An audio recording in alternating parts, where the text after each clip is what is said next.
Good morning সবাইকে। আমি অনুপ। কালকে আমরা পৌঁছে গেছিলাম গড়িয়াহাটে। গেছিলাম কিছু জিনিসপত্র কিনতে, কিন্তু গড়িয়াহাট মার্কেটের বেসমেন্টে ওখানে ঢুকেছিলাম। ঢুকে দেখলাম যে 15ই আগস্ট, শুক্রবার তো 15ই আগস্ট, সেই উপলক্ষে দেখলাম অনেক কিছু বিক্রি হচ্ছে ওখানে।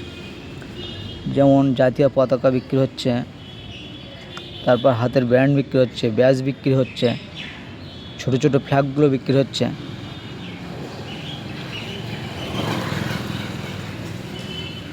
আবার অনেকে দেখলাম যে স্কুলে প্রজেক্টের জন্য ওখান থেকে জিনিসপত্র কিনে নিয়ে যাচ্ছে।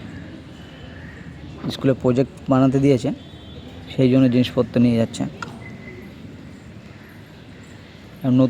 নতুনত্ব কিছু পাওয়া যাবে ওখানে গেলে।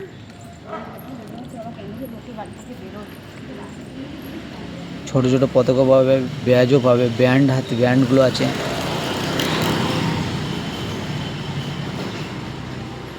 আমি ওখান থেকে কিছু জিনিসপত্র নিলাম, কিন্তু দামটা খুবই রিজনেবল দাম আছে। এই স্বাধীনতা দিবসে অনেকে চাইলে বাড়িটা সাজানোর জন্য নিতে পারে। সাজানোর জন্য ভালো ভালো জিনিস পাওয়া যাবে। এই যেমন চক্র আছে, অশোক চক্র টাইপের আছে, এগুলো আয়নার সিস্টেম আছে, আয়নার গায়ে দেওয়ার জন্য আছে। ভালো লাগবে, আশা করি কেউ চাইলে ওখান থেকে কিনতে পারে।